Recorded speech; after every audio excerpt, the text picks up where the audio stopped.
হয় বিমান পথ বন্ধ করে দিবা, সড়ক পথে আসবে। সড়ক পথ বন্ধ করার ক্ষমতা তোমার বাপ দাদার 14 গোষ্ঠীর নাই। দেখা যাবে সেদিন কত পাওয়ার তোমরা নিয়ে বসে আছো। মনে রাখবা, বাংলাদেশ থেকে হাজার হাজার কিলোমিটার দূরে না ধরেন শেখ হাসিনা কয়েক ঘন্টার ব্যবধান সেদিন গণ আদালতের মাধ্যমে, জনগণের আইনের মাধ্যমে সব ধূলিসাৎ হয়ে যাবে, সব মাটির সাথে মিশে যাবে ইনশাআল্লাহ। আলহামদুলিল্লাহ, আওয়ামী লীগ এখন রামের করাতের মতো হয়েছে, আসতেও কাটে যাইতেও কাটে। তারেক যেদিক দিয়েই পালানোর চেষ্টা করুক না কেন, আওয়ামী লীগের জালে ওকে পড়তে হবেই। সেপ্টেম্বরের শেষ নয়তো অক্টোবরের প্রথম দিকে ট্রানজিট পাসের জন্য আবেদন করবেন জননেত্রী শেখ হাসিনা। তার সেই আবেদন তারেকের এই সরকার মঞ্জুর করলেও বিপদ, না করলেও বিপদ।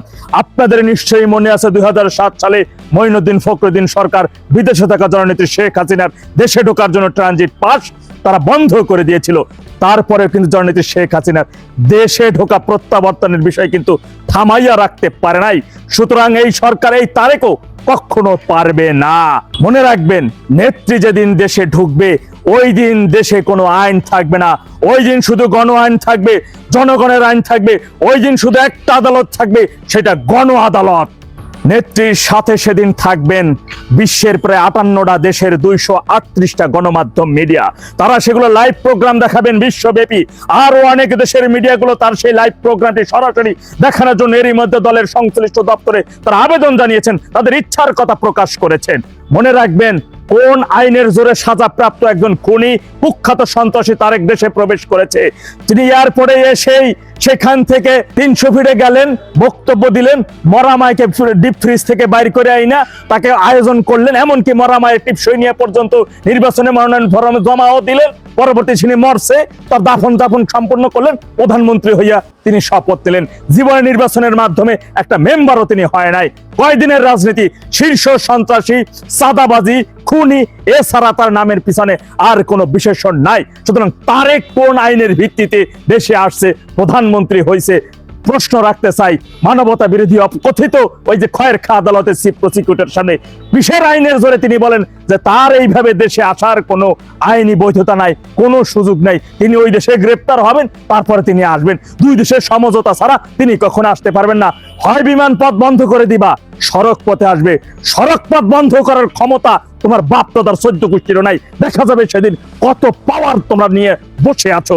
মনে রাখবা, বাংলাদেশ থেকে হাজার হাজার কিলোমিটার দূরে না ধরেন শেখ হাসিনা কয়েক ঘন্টার ব্যবধান সেদিন গণ আদালতের মাধ্যমে, জনগণের আইনের মাধ্যমে সব ধূলিসাৎ হয়ে যাবে, সব মাটির সাথে মিশে যাবে ইনশাআল্লাহ। প্রিয় সহযোদ্ধা ভাইরা, মাথায় রাখবেন, নেত্রী যেদিন দেশে প্রবেশ করবেন সেদিন তারেক বলেন আর যাই কিছু বলেন, দেশে শুধু গণ সরকার ছাড়া আর কোন সরকার বলবৎ থাকবে না। এমন ভাবে গণজোয়ার সৃষ্টি করতে হবে, ফুলকচি টেড়া যা কিছু স্ব আছে জায়গায়, লগি বৈঠা যা কিছু আছে তাই নিয়ে স্ব জায়গায় রাস্তায় বেরিয়ে পড়তে হবে। জুলাই জঙ্গি সহ স্বাধীনতা বিরোধী রাজাকারের বাচ্চা এবং এদেরকে যে সকল সন্ত্রাসীরা প্রশ্রয় দিয়েছে, যে সকল খুনিরা প্রশ্রয় দিয়েছে, যে সকল খুনিরা আজকে রাষ্ট্র ক্ষমতা দখল করে রাষ্ট্র নিয়ে ষড়যন্ত্র করতেছে, রাষ্ট্রের সার্বভৌমত্ব বিদেশিদের কাছে বিকিয়ে দিয়েছে, তাদের গণ আদালতে সর্বাত্মক শাস্তি হবে। তাদের বিচার হবে শুধু গণ আদালতে, তাদের বিচার করবে দেশের জনগণ। কোটি কোটি মানুষের গণস্রোতের মাধ্যমে সবকিছু ভেসে যাবে এই সকল ষড়যন্ত্রকারীরা। মানুষের পায়ের সাথে পিষ্ট হয়ে মাটির সাথে মিশে যাবে রাজাকারের শাবক, জুলাই জঙ্গি স্বাধীনতা বিরোধীর সর্বশেষ শাবকগণ। প্রত্যেক গ্রামে, প্রত্যেক পাড়ায়, প্রত্যেক মহল্লায়, প্রত্যেক ওয়ার্ডে, প্রত্যেকটা ইউনিয়নে দুর্গ গড়ে তুলতে হবে। আপনারা যে যেখানে যে অবস্থায় আছেন আওয়ামী লীগের ভাইরা, সর্বাত্মক সতর্কতা অবলম্বন করে থাকতে হবে। মনে রাখবেন, আগামী 5 মাসের মধ্যে অনেক কিছু দেশের মধ্যে ঘটে যাবে, অনেক কিছু ঘটে যেতে হবে।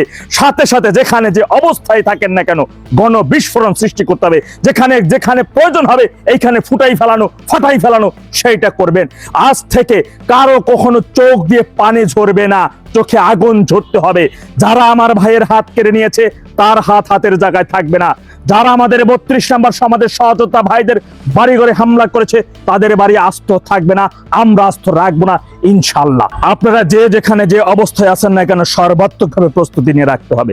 মনে রাখবেন, শত্রুপক্ষ নানান ধরনের খবর বাজারে রটাবে, নানান ধরনের খবর ওরা ছড়াবে। এই মিডিয়া থেকে বলা হয়েছে শেখ হাসিনা কবে দেশে আসবেন, সেই খবর প্রচার করা যাবে না, কিন্তু তিনি দেশে আসবেন না সেই খবর প্রচার করা যাবে। বুঝছেন? কিন্তু ওরা কি কখন কোন খবর দেয় এগুলো দেখার সুযোগ নাই। দলীয় নির্দেশনা কি, আপনার দলের হাইকমান্ড কি বলে, কি নির্দেশনা দিচ্ছেন, নেত্রী স্বয়ং কি নির্দেশনা দিচ্ছেন, সেই নির্দেশনা মাফিক আপনাদের স্ব স্ব জায়গা থেকে কাজ করতে হবে। মনে রাখবেন ভাইয়েরা আমার, ঐক্যবদ্ধ জাতিকে কেউ কখনো দাবায় রাখতে পারে না। আমরা আমাদের স্বাধীনতার সার্বভৌমত্ব যত সময় পর্যন্ত চূড়ান্ত ভাবে পুনরুদ্ধার করতে না পারবো, যত সময় পর্যন্ত এই দেশের সার্বভৌমত্বের মধ্যে একজন স্বাধীনতা বিরোধী রাজাকারের বাচ্চা নিঃশ্বাস নেবে, তত সময় পর্যন্ত আমরা আমাদের লড়াই সংগ্রাম চালিয়ে যাব ইনশাআল্লাহ। বাঙালিরা আছেন শুধু তারাই নয়, এখন বিদেশিরাও কথা বলা শুরু করেছেন। শেখ হাসিনা মানে যিনি বাংলাদেশের প্রধানমন্ত্রী, যারা এখনো পদত্যাগ পত্রের কোনো অস্তিত্ব পাওয়া যায়নি, শেখ হাসিনা যিনি বাংলাদেশ আওয়ামী লীগের সভানেত্রী, তিনি যখন ফাইনাল কল দিয়ে ফেললেন ডিসেম্বরেই দেশে ফিরবেন, যা কিছুই হোক, এরপর থেকেই যেন বাংলাদেশের একটি গোষ্ঠীর মাথা রীতিমতো খারাপ হয়ে গেছে। তারা এখন বিভিন্ন অপপ্রচারের মধ্য দিয়ে বড় করে তুলছে নিজেরাই। তারা এখন রীতিমতো শেখ হাসিনাকে যেন প্রকাশ্যে হত্যার হুমকি দিয়ে বেড়াচ্ছেন। কেন এটি করছেন, এরা কারা? কথা বলবো। আমার সঙ্গে দুজন মানবাধিকার বিশেষজ্ঞ আছেন, আইনজীবী আছেন একজন, আর একজন আছেন মানবাধিকার সংগঠক আছেন মোহাম্মদ আলী সিদ্দিকী, যিনি হিউম্যান রাইটস ওয়াচ বাংলাদেশের মহাসচিব। ইঞ্জিনিয়ার মোহাম্মদ আলী সিদ্দিকী আছেন বাংলাদেশ সুপ্রিম কোর্টের সিনিয়র আইনজীবী নাজমা কাউসার, মানবাধিকার কর্মী। আপনাদের দুজনকে আমি কৃতজ্ঞতা ধন্যবাদ জানাচ্ছি আমাকে সময় দেওয়ার জন্য।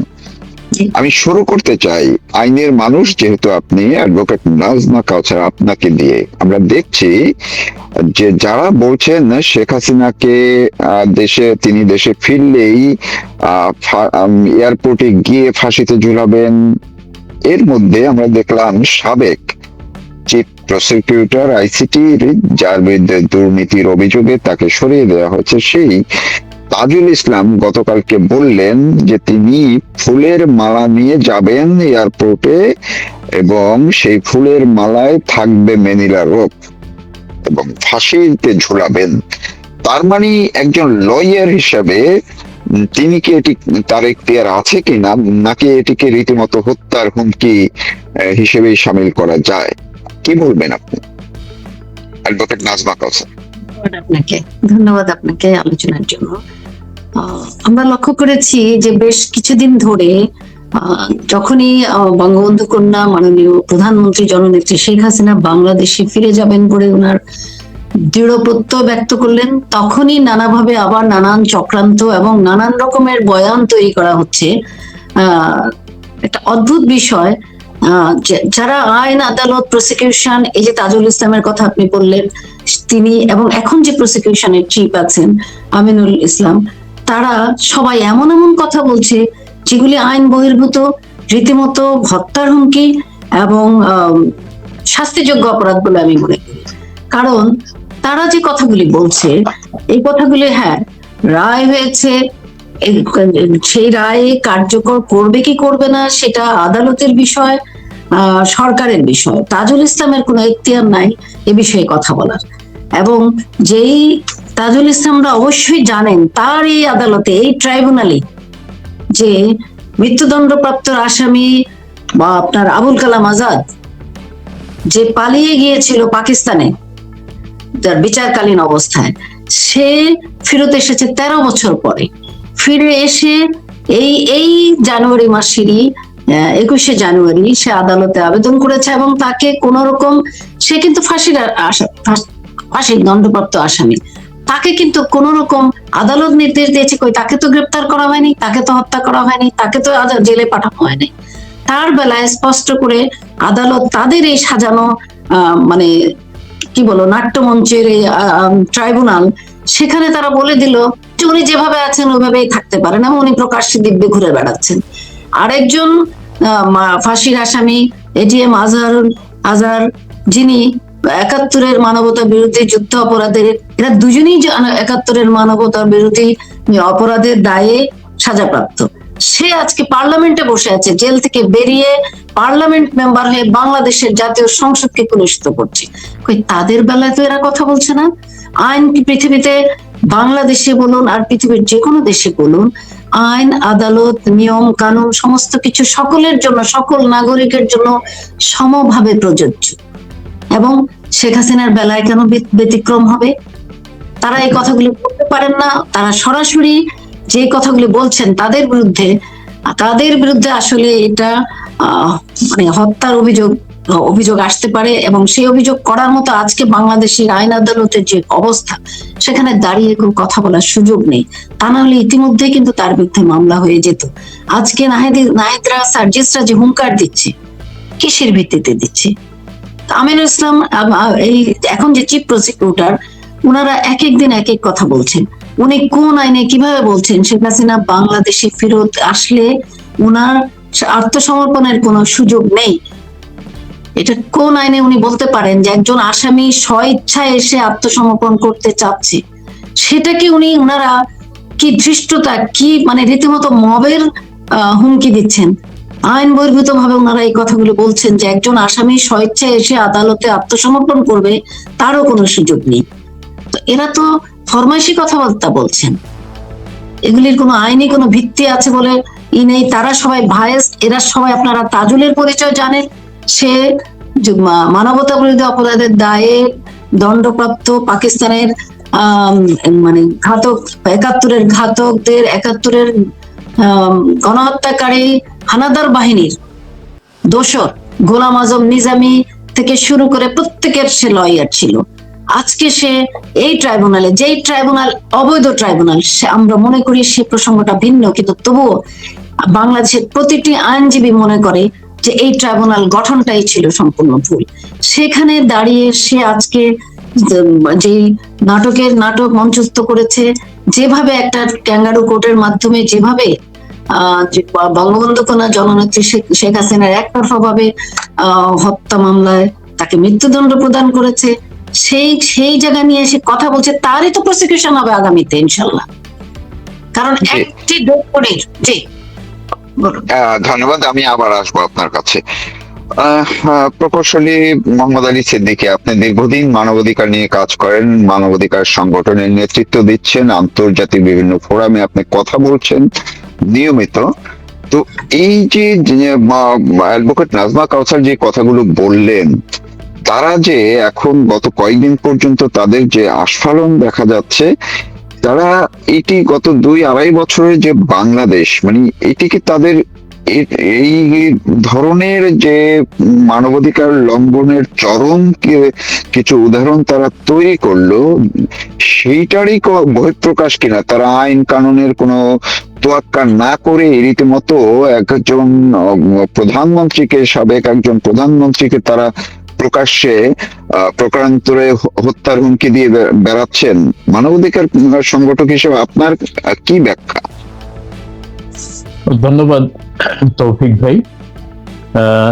আজকের এই টপিকস, বিশেষ করে তাজুল নাহিদরা কি শেখ হাসিনাকে হত্যা করবে, আপনি যে বিষয়ের অবতারণা করেছেন, আসলেই আজকের এই প্রেক্ষাপটে বাংলাদেশে যে মানবতা বিরোধী যত কর্মকাণ্ড সংগঠিত হচ্ছে, যেখানে আইনের শাসন নাই,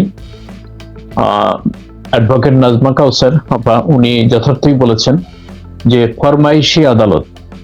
আমরা জানি 5ই আগস্টের পরে প্রধান বিচারপতি সহ অ্যাপিলেট ডিভিশন এবং রেগুলার হাইকোর্টের প্রায় 30 জন বিচারপতিকে তারা জোরপূর্বক অপসারণ করেছে নজিরবিহীন ভাবে, এবং তাদের যে নিয়োগ দেওয়া হয়েছে, তৎকালীন যে অ্যাটর্নি জেনারেল যাকে নিয়োগ দেওয়া হয়েছিল, সে কোন আইনে বা কার কর্তৃক নিয়োগপ্রাপ্ত হয়েছিল, এগুলো প্রশ্ন সাপেক্ষ।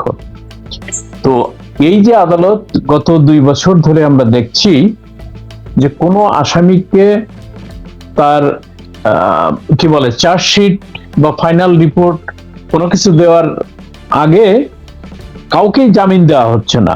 আবার যারা তদবির করে মানে বিভিন্ন ভাবে বিএনপির বা জামাতের নেতাদেরকে টাকা পয়সা দিয়ে, পুলিশকে টাকা পয়সা দিয়ে আদালত ম্যানেজ করে জামিন পাচ্ছে, ওই গেটেই আবার তাদের নতুন মামলায় তাকে সোন অ্যারেস্ট দেখিয়ে আবার কারাগারে নিক্ষেপ করা হচ্ছে। এই যে বিচারহীনতার সংস্কৃতি এবং মব ভায়োলেন্স প্রতিনিয়ত সেই 5ই আগস্টের আগ থেকে যেটা শুরু হয়েছে এখনো চলমান। তো সেক্ষেত্রে আজকের যে বিষয়টা, প্রেক্ষাপটটা সামনে এসেছে, বিশেষ করে বঙ্গবন্ধু তনয়া জননেত্রী শেখ হাসিনা, যাকে অন্যায়ভাবে একটা অবৈধ ট্রাইব্যুনাল, আইসিটি ট্রাইব্যুনালের তারা সংশোধনী এনেছে, যেই ট্রাইব্যুনালটা গঠিত হয়েছিল মূলত যুদ্ধাপরাধীদের বিচারের জন্য। তো যুদ্ধাপরাধীদের বিচারের জন্য গঠিত যে আদালত, সেই আদালতে এই মানবতা বিরোধী অপরাধের নাম করে তারা একের পর এক মামলা দায়ের করেছে এবং জননেত্রী শেখ হাসিনা সহ আরো আমাদের স্বরাষ্ট্রমন্ত্রী আসাদুজ্জামান খান কামাল সহ অনেককে মৃত্যুদণ্ডের রায় দিয়েছে। এবং এই ফরমাইশি আদালত বা তাদের কর্তৃক যে অবৈধ আদালত এবং অবৈধ বিচারপতি, যেখানে যারা কেউই কোয়ালিফাইড না এই কোর্টে বিচার করার জন্য বিচারপতিরা, এটা সময়ের পরিক্রমায় এগুলো সব নাল অ্যান্ড ভয়েড হয়ে যাবে আমি বিশ্বাস করি। কিন্তু নেত্রী 5ই আগস্টের পরে উনি সাহসের সঙ্গে সর্বশেষ এনডিটিভি এবং রয়টারের সঙ্গে সাক্ষাৎকারে উনি যে ঘোষণা দিয়েছেন যে উনি দেশে ফিরবেন ডিসেম্বরের মধ্যে, এতে এই যুদ্ধাপরাধী যারা, এই ষড়যন্ত্রকারী তথাকথিত যে সমস্ত মাস্টার মাইন্ড পিছনে ছিল ডিপ স্টেটের প্ররোচনায়, তারা এখন মানে ভীত সন্ত্রস্ত। আপনি যে কথাটা বললেন যে সাবেক চিফ প্রসিকিউটর যে রাজাকার শাবক তাজুল, সে একটি কি বলে সভায় সেখানে বক্তব্য দিচ্ছে, যেটা শুনলাম অত্যন্ত অদ্ভুতপূর্ণ। জাতির পক্ষ থেকে তিনি কথা বলতেছেন, জাতি কোন দায়িত্ব তাকে দিছে, এখন তো সে চিফ প্রসিকিউটর না। এবং যে ধৃষ্টতার সঙ্গে যে কথা বলছে যে আইনের মুখোমুখি হতে, আদালতের মুখোমুখি হতে জননেত্রী শেখ হাসিনা আগ্রহ পোষণ করেছেন।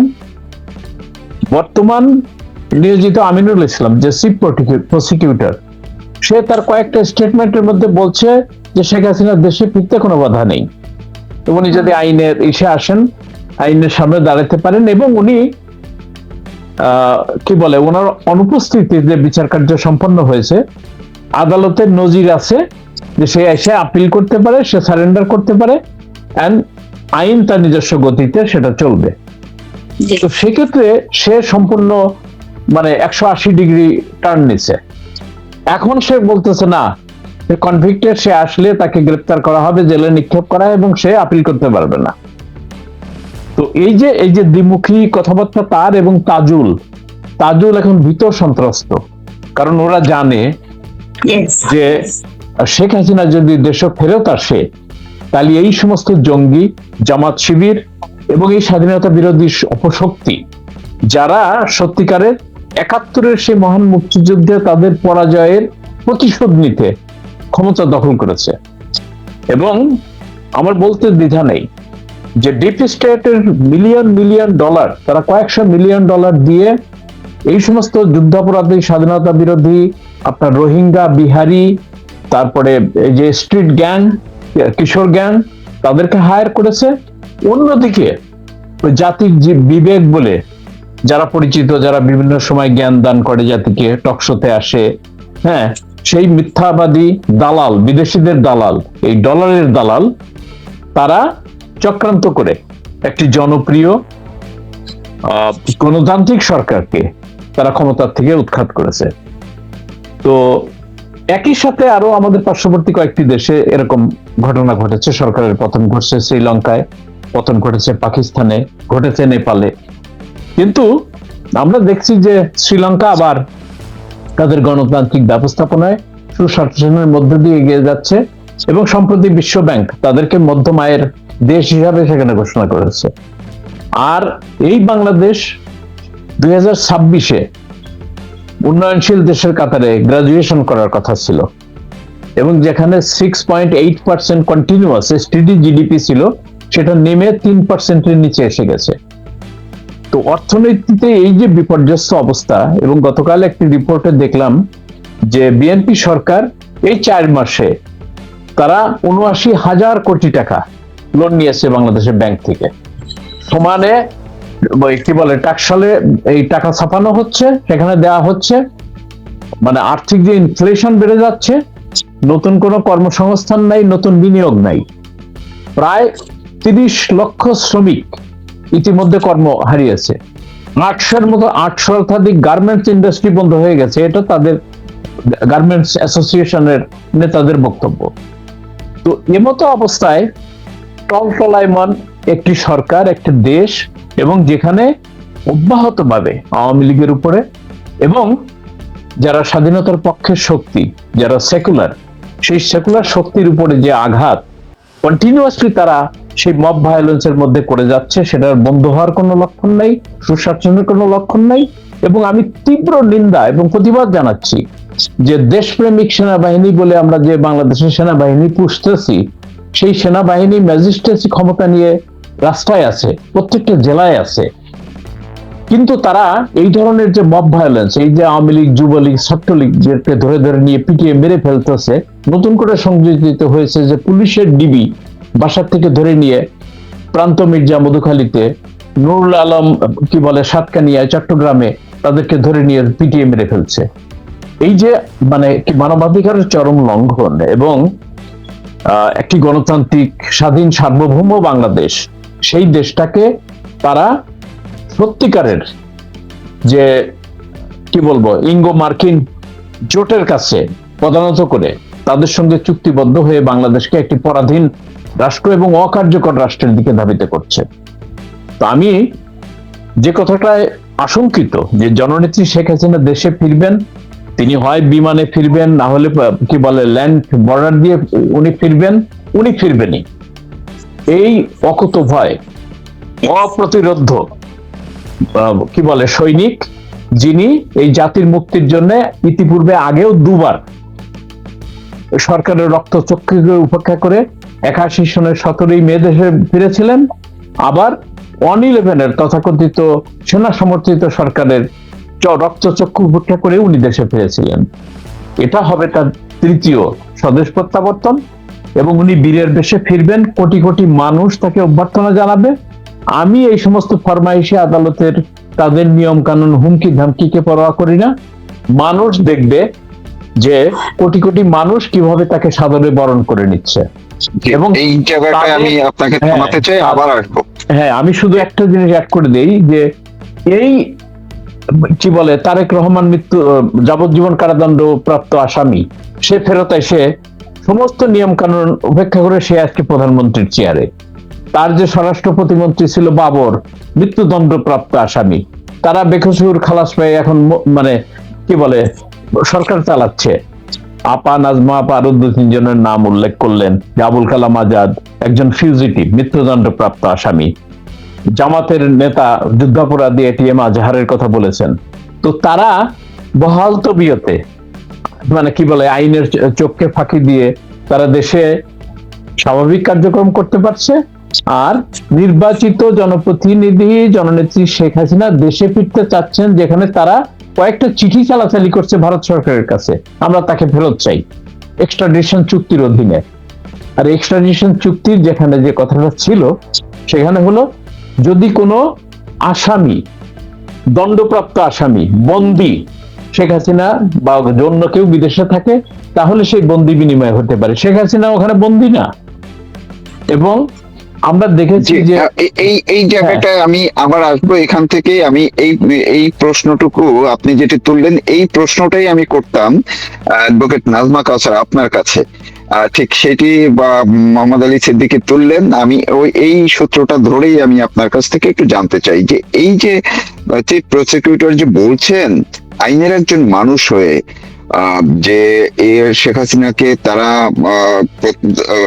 দেশে আনবেন এবং ভারত সরকার তাদেরকে হ্যান্ডওভার করতে হবে, তিনি চাইলে নিজে আসতে পারবেন না, এই যে কথাগুলো বলছেন, এইটা কি উনি আইন সম্পর্কে আসলে জানেন কি না, কেন তিনি এই কথাগুলো বললেন? কারণ শেখ হাসিনা ভারতের রাষ্ট্রীয় আহ, আতিথেয়তার মধ্য দিয়ে আছে, সেখানে কঠোর নিরাপত্তার মধ্যে তাকে রাখা হয়েছে অতিথি হিসাবে। এটি বারবার ভারত সরকার আনুষ্ঠানিকভাবে জানিয়েছে।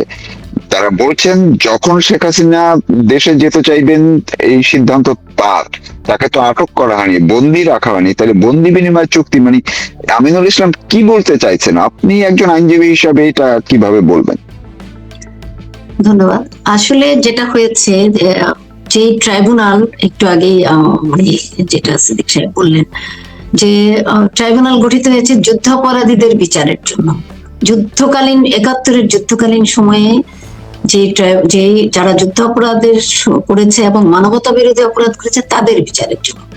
এখন বিগত ২ বছর ধরে আমরা যেটা দেখছি, ২৪-এর ৫ই আগস্টের পর থেকে আমরা যেটা দেখতে পাচ্ছি যে এই আদালতটি আইন কানুনের নিয়ম কানুন কোনো তোয়াক্কা না করে অবৈধভাবে গঠিত একটা সংশোধনী দিয়ে যেটা আইন করা হয়েছে, সেটা সংসদে পাশ হওয়ার আগে কিন্তু আইন হয় না।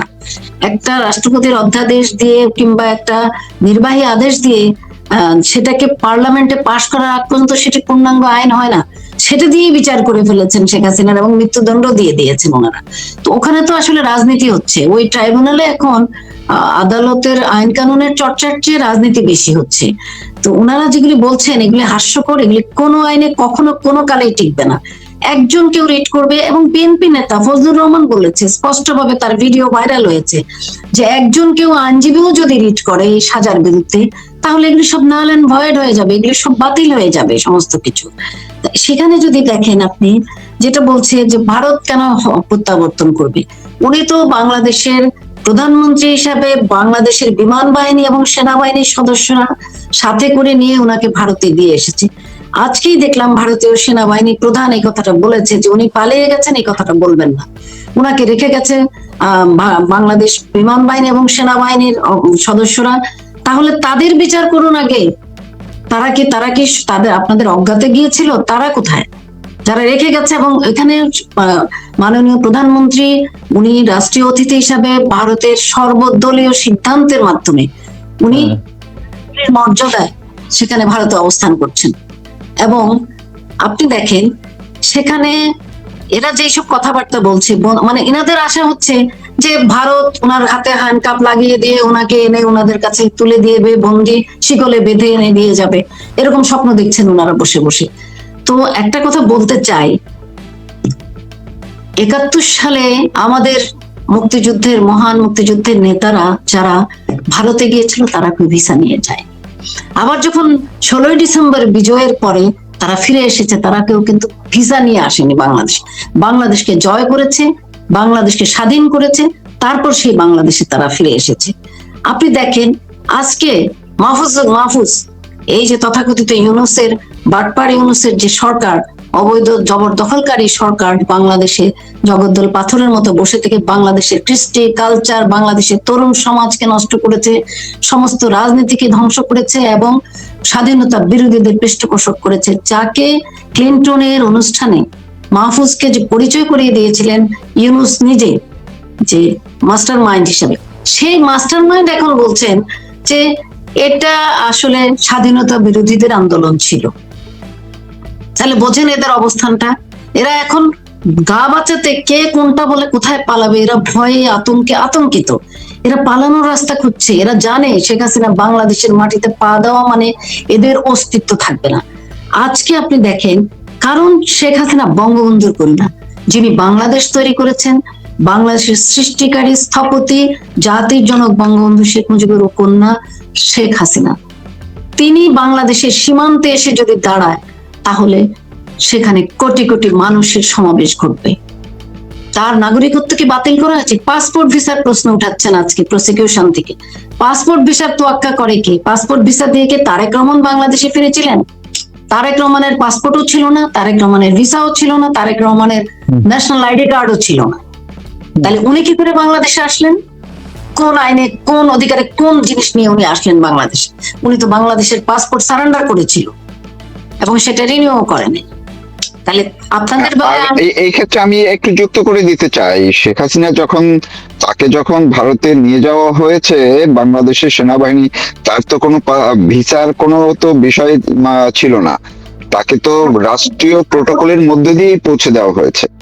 মাননীয় প্রধানমন্ত্রী জননেত্রী শেখ হাসিনা কি পাসপোর্ট ভিসা নিয়ে ভারতে গেছেন? ওনাকে সসম্মানে ওনার নিরাপত্তার অভাবজনিত কারণে, ওনার নিরাপত্তার কারণে বাংলাদেশ সেনাবাহিনী, বিমান বাহিনী ওনাকে ভারতে রেখে এসেছে। প্রয়োজনে তারাই আবার নিয়ে আসবে এবং উনি বাংলাদেশের অবিসংবাদিত নেত্রী হিসাবে বাংলাদেশে ফেরত আসবে। 5 বারের নির্বাচিত প্রধানমন্ত্রী হিসাবে উনি ফেরত আসবে। উনি মিলিটারি কুর মাধ্যমে পিছন থেকে ক্ষমতা দখল করার রাজনীতি করে না এবং বাংলাদেশ আওয়ামী লীগও সেটা করে না।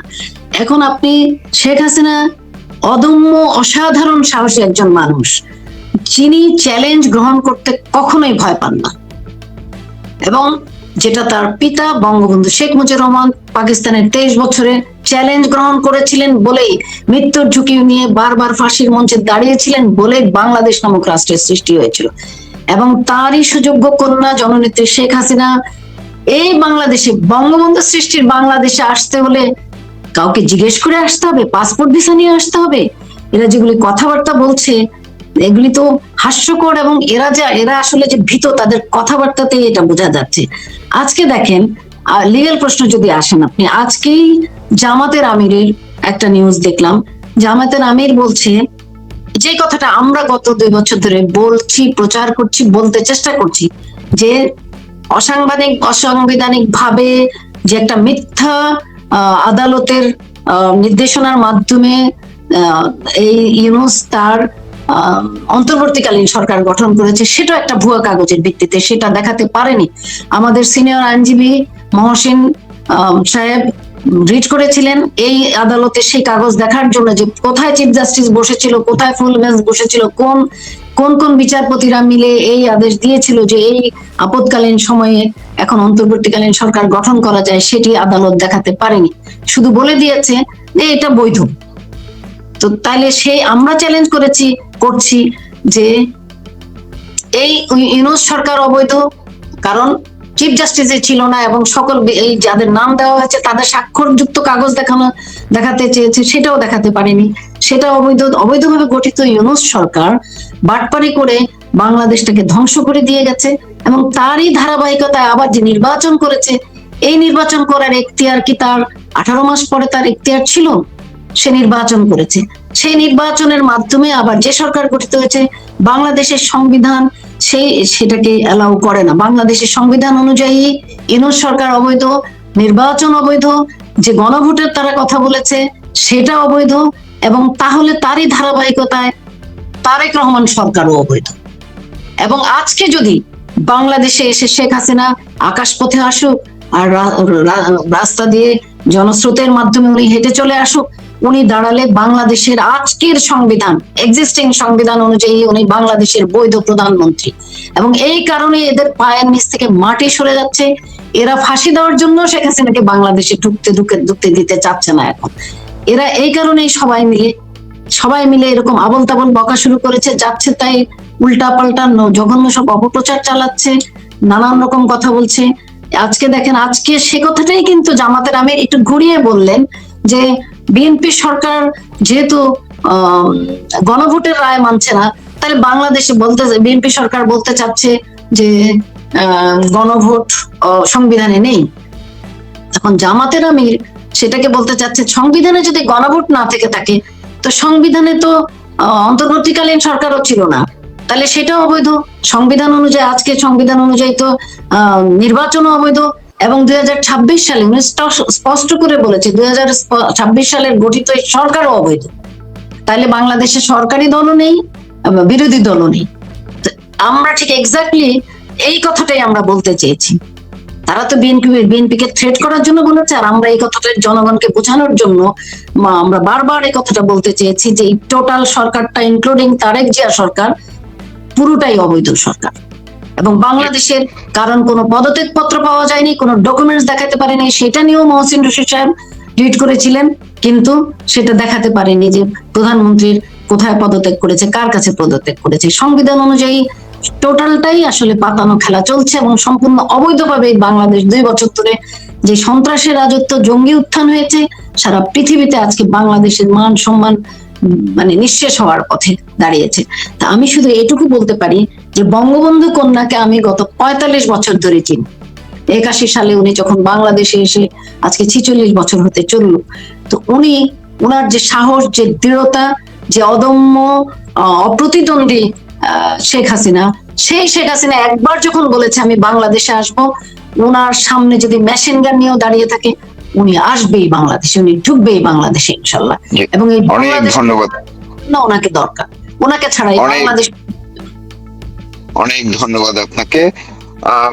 প্রকৌশলী মোহাম্মদ আলী সিদ্দিকী, আপনি যেখানটা আমি আপনাকে থামিয়েছিলাম সেই জায়গাটাতেই শুরু করতে চাই। আপনিও বলছিলেন, অ্যাডভোকেট নাজমা কাউসারও সেই একই কথা বললেন, যে শেখ হাসিনা যখন দেশে যাবেন, উনি আকাশ পথে যান কিংবা সড়ক পথে যান, যেভাবেই যান, তখন যে মানুষের ঢল হবে, নেতা কর্মী সমর্থক যারা হবে, কোটি কোটি মানুষ হবে, বা সংখ্যা যতই হোক বহু সংখ্যক হবে।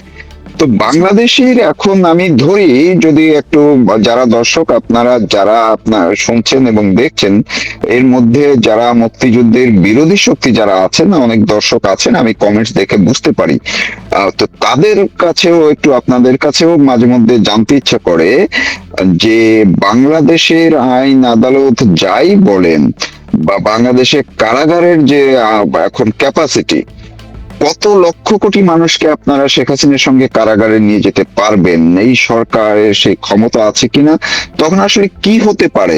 মোহাম্মদ আলী সিদ্দিকী, আপনি একটু যদি ব্যাখ্যা করেন যে আসলে তারা যে বলছে শেখ হাসিনাকে ফাঁসি দিবে, কিন্তু তার সঙ্গে যে লক্ষ কোটি মানুষ জড়ো হবে, তাদের কি হবে, তাদেরকে কি করবে? সবাইকে কি কারাগারে ঢুকেবে, নাকি সবাইকে ফাঁসি রশি ওই মেন্দিলা রোপ দিয়ে ঝুলিয়ে ফেলবে?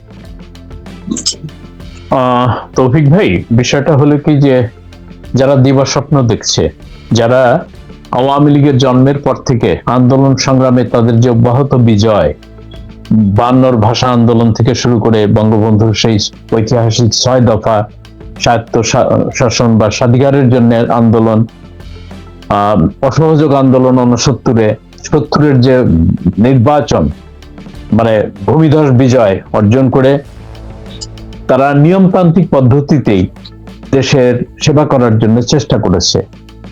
এই আওয়ামী লীগ স্বৈরাচারী শাসক, যে মিলিটারি শাসক জিয়াউর রহমানের শাসনামলেও তাদের সমস্ত কালাকানুন, সমস্ত কারফিউ উপেক্ষা করে আন্দোলন সংগ্রাম করে তার পতন ঘটিয়েছে এই স্বৈরাচারী আরাক দানব হোসেন মোহাম্মদ এরশাদের সরকার।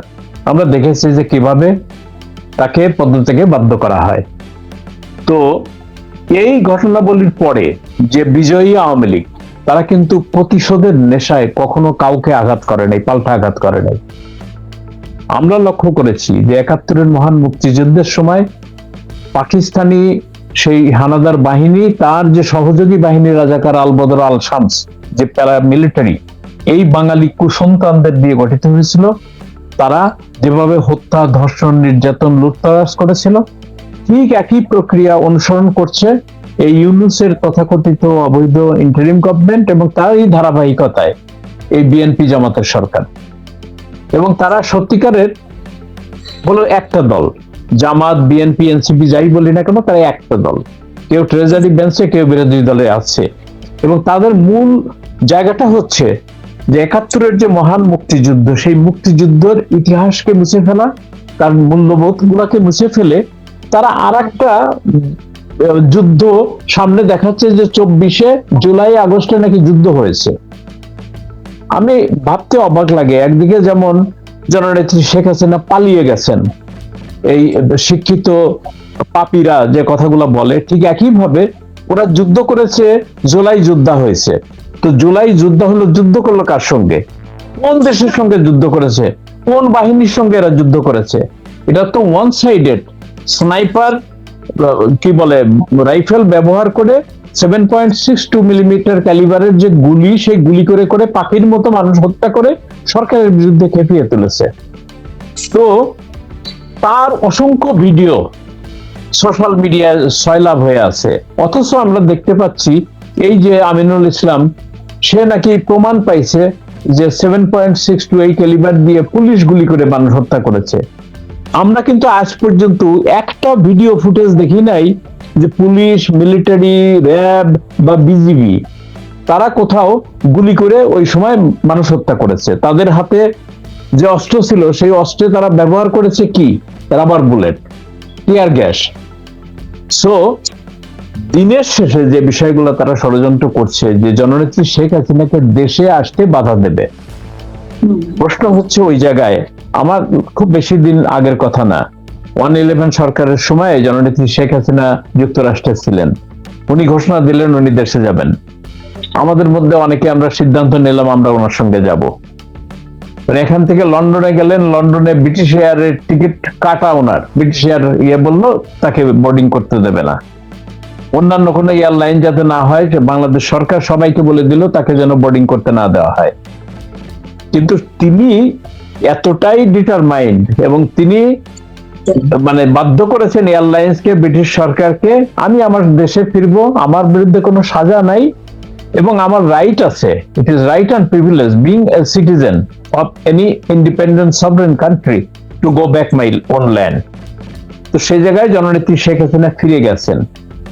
তো এবারও উনি যে ফিরবেন, ওনার যে ঘোষণা, এটা যে আমাদের ডিসেম্বর পর্যন্ত অপেক্ষা করতে হবে, not necessarily, it could have happen any time, আমি বিলিভ করি। এবং সেই জায়গাটায় উনি এবার শুধুমাত্র উনি একা যাবেন সে কথা বলেননি, উনি ওনার যত নেতারা বাইরে আছে, দেশের বাইরে, ভারতে, ইউরোপে, আমেরিকায়, অস্ট্রেলিয়ায়, কানাডায়, যেখানে যে আছে, উনি একটা বার্তা দিয়ে দিয়েছেন উনি সবাইকে নিয়ে দেশে ঢুকবেন। আমরা দেখেছি একজন বীর মুক্তিযোদ্ধা, বীর বিক্রম মায়া ভাই, উনি এটা ঘোষণা দিচ্ছেন যে নেত্রী যাওয়ার আগে আমরা দেশে যাব, আমরা তাকে ওয়েলকাম করব। এবং এই 81 সনের 17ই মে একেবারে টারমাকে গিয়ে বিমান থেকে রিসিভ করেছিলেন এই মায়া ভাই। হ্যাঁ, ওনাদের কয়েকজনকে দায়িত্ব ছিল। তা আমরা যেটা মনে করি যে ওদের স্বপ্ন ভঙ্গ হওয়া শুরু হয়েছে। এই যে এনসিপি নামক যে একটি দল যে ইউনূস গঠন করেছে, সেই দলের প্রথম সভায় সাভারে তারা একটা নাটক করেছে যে সারা দেশে তারা সভা সমাবেশ করবে, সেখানে যেন মিলিটারি, পুলিশ, র্যাব ইত্যাদির সাপোর্ট দেওয়া হয়। তারা যে তাণ্ডবটা করেছিল গোপালগঞ্জে, এবং যাই মানে কি বলে ওই যে এপিসি যেটাকে বলে যে বুলেট প্রুফ ভেহিকেল, তার মধ্যে গিয়ে শেল্টার নিয়ে জীবন বাঁচাইছে। তো তারা এপিসির সাপোর্ট চাচ্ছে, ট্যাঙ্ক চাচ্ছে। সো পাবনাতে তাদের প্রোগ্রাম করতে গিয়ে সেখানে আমরা দেখেছি তাদেরই যে কি বলে বন্ধু দল বিএনপি, তারা ঘোষণা দিচ্ছে তারা অবাঞ্ছিত, পাবনায় কোনো সভা সমাবেশ, মিটিং, মিছিল করতে দেবে না। আমরা কুমিল্লাতে দেখেছি যে সেখানে এদের যাওয়ার কথা ছিল, সেখানে জনমানব শূন্য, কোনো মানুষ নেই যেটা সেখানে সভা স্থলে। ফলে তাদের ডাকে আগে যেমন হাজার হাজার মানুষ, আমি একজন মানুষ আসে না। হ্যাঁ, একটু আপনাকে মাঝখানে একটু ইন্টারাপ্ট করতে চাই। এটা সামাজিক যোগাযোগ মাধ্যমে একটু অনেকে ফান করছে যে এই যে সারজিদ আলম যে গেল পাবনা মেন্টালে, কেউ কেউ বলছে এটা তাদের ভবিষ্যৎ পরিণতি কি হয় সেটার জন্য আগাম পরিদর্শনে গেল কিনা, এটা নিয়ে আপনি কিছু একটু বলবেন কিনা? না না, আমার কাছেও ঠিক একই জিনিস মনে হয়েছে যে ওখানে মানসিক রোগীদের সঙ্গে গিয়ে কথা বলতেছেন। আমি প্রথমেও মনে করেছি সে কি এরা কি মানসিক বিকারগ্রস্ত হয়ে গেল, না হলে কোন উদ্দেশ্যে কোন কারণে মানসিক হাসপাতালে গেল। ইট কুড হ্যাভ হ্যাপেন যে মেন্টাল ডিসঅর্ডার ঘটে গেছে তাদের এতদিনের, এই যে মানে গুপ্ত জামাতি প্রোডাক্ট, যারা বঙ্গবন্ধুর কথা বলে মুখে ফেনা উঠাই ফেলছে, যারা কি বলে স্বাধীনতা মুক্তিযুদ্ধের পক্ষে স্লোগান দিয়েছে এই আন্দোলনে, কোটা বিরোধী আন্দোলনের সময়, তারা যে হিডেন এজেন্ডা নিয়ে মাঠে নেমেছিল জাতি বুঝতে পারে নাই, তারা বিভ্রান্ত হয়েছে এবং এখন সম্বিত ফিরে আসছে অধিকাংশ। আমি মনে করি যে মেন্টাল হাসপাতালে যাক আর বঙ্গোপসাগরে ঝাঁপ দিক, তাদের কিন্তু যাওয়ার অন্য কোনো জায়গা নাই। এবং জননেত্রী শেখ হাসিনা ঝড়ের বেগে কোটি কোটি মানুষ নিয়ে যখন দেশে ঢুকবেন, আমি যে কথাটা বলতে চাচ্ছিলাম, তাদের ওই যে সাজানো গোছানো ষড়যন্ত্রের তক্তে তাউস মানে ওই ইসের কোটি কোটি মানুষের ঢেউয়ে ভেসে মানে খান খান হয়ে যাবে। তাদের যে স্বপ্ন, যে ক্ষমতা দখল করেছিল, এই যে হাজার হাজার কোটি টাকা লুটপাট করেছে, লুটতরাজ করেছে, যে সমস্ত ছাত্ররা তথাকথিত কোটা বিরোধী আন্দোলনে তারা পরীক্ষা দিয়ে পাশও করে নাই, তারা উপদেষ্টা বনে গেছে, কেউ কেউ কেউ কেউ এখন সংসদ সদস্য হয়ে গেছে এবং পাজেরো গাড়িতে চলাফেরা করে, তাদের চেহারা পরিবর্তন এসে গেছে।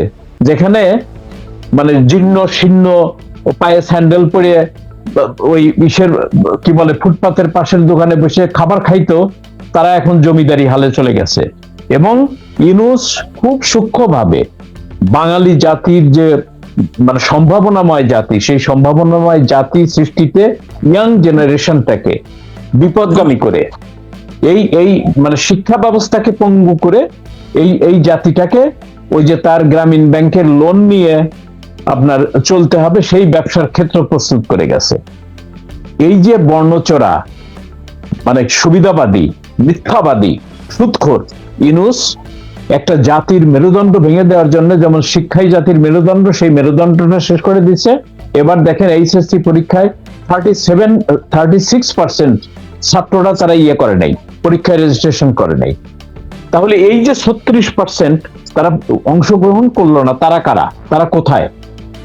এবং ছাত্রলীগ করা, আওয়ামী লীগ করা, যুবলীগ করা কারো পক্ষে শিক্ষা প্রতিষ্ঠানে গিয়ে শিক্ষা গ্রহণ করা, পরীক্ষায় অংশগ্রহণ করা বা ঘর বাড়িতে থাকা, হলে থাকা, সেটা কোনোটাই তারা করতে দেয়নি।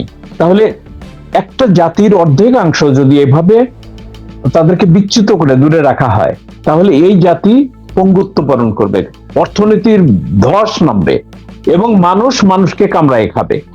আমরা আজকে রাস্তায় ঘাটে যেখানে ছিনতাই দিনে দুপুরে যেটা দেখতেছি, উপায়ে মানুষকে হত্যা করা হচ্ছে, মারা হচ্ছে, সেখানে পুলিশ, আইন, কানুন কোনো কিছুর সেখানে প্রয়োগ নাই। সুতরাং অতি শীঘ্র এই দেশটা একটা অকার্যকর, একটা জঙ্গি সন্ত্রাসী রাষ্ট্রের দিকে ধাবিত হচ্ছে।